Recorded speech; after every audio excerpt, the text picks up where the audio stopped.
Welcome back to another edition of Thankful November. Uh, this is where I'm doing 3 to 5 minutes talking about some person, place, or thing that I'm thankful for this year. Today on Thankful November, I am thankful for the book, The Bait of Satan. I actually read the book earlier this year, and you know how you shift your thinking, your view of things shift after reading it. And that's pretty much, you know, what has happened to me when I read this book. Uh, the book is by John Bevere. Like I said, it's called The Bait of Satan, Living Free from the Deadly Trap of Offense. And that is really what the book is all about, is the bait of Satan being held captive by being offended, and it makes a statement to the point of an offense will lead to a betrayal, and a betrayal will lead to hatred. That statement right there just took me out because I would always say to myself, you could, I will forgive, but I won't forget. But I think the statement needs to be, I forgive, and just you take that lesson from it and you keep that. But you have to let it go because it's not doing you any good. It's not doing them any good. And 9 times out of 10, the person that offended you, is no longer thinking about that incident. So you've put yourself in a prison of your own making. Plus, holding on to offenses is disrespectful to God because He forgives me. I'm not perfect.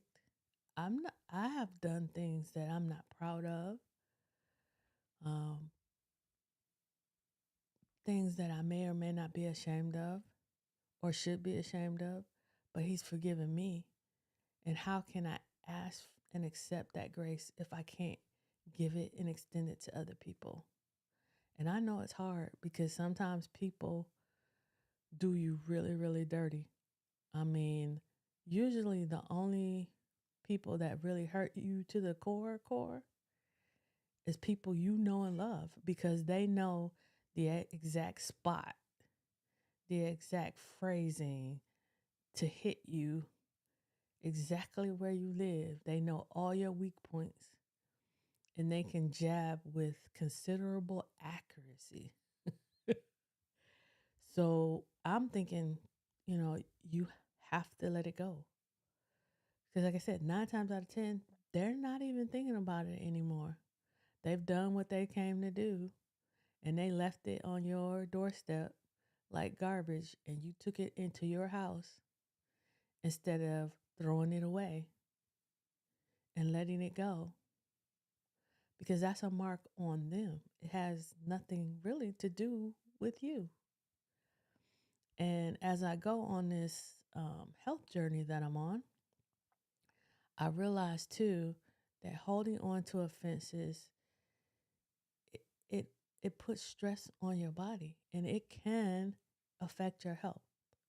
There's a quote that I took from Dr. Colbert that was in the Bible study version for this book. Forgiveness releases layers of hurt, heals the raw, jagged edges of emotional pain. It enables a person to release buried anger, resentment, bitterness, shame, grief, regret, guilt, hate, and other toxic emotions that hide deep in the soul, making a person ill, both Oh, it's not showing up. Sorry. Both emotionally and physically. That's the last part that's remaining off that quote. Apologize for that. Um, so you're doing yourself a disservice both spiritually, emotionally, and physically when you hold on to offense, when you hold on to hate, when you hold on to unforgiveness. You have to forgive. Forgiveness is about you and your relationship with God more than it is about anything else. Whether the person is seeking forgiveness or not, it doesn't matter. It's not about them. They have their own journey and own path to take uh, to forgiveness. So, I mean, like I said, it is critical that we not hold on to offenses. We're going to be offended. It's kind of like being angry. It's where the Bible says, don't let the sun go down on your anger. I think the same thing can be said for offense. Yes, you can be offended, but it's something that you need to release and not hold on to. Feel it, acknowledge it. If there's a lesson in there, learn that lesson, and then let all the negativity go. It was a very, very powerful book, and I plan to reread it, a couple more times because, of course, every time you read something, you pull out a different nugget, or based on where you are at that time in your life when you read it, you need something else, and that's obvious, and you see it where you didn't see it before. I think for me, the biggest thing that I'm working on that I got from the book the first time is this: it's to pray and bless my enemy or those who have offended me consistently. I think that's the key word, consistently, because yes, you can do a half-hearted, Lord, forgive them, they was wrong, they know they was wrong kind of thing. But you have to pray for them consistently, and you have to pray for them in a way really that you would pray for yourself. You want good things to happen for them. Um, and you can be the catalyst to having that happen when you petition heaven on their behalf.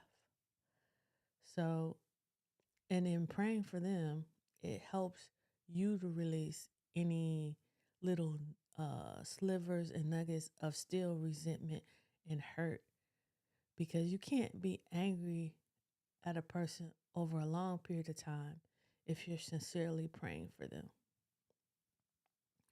So, like I said, this is Thankful November.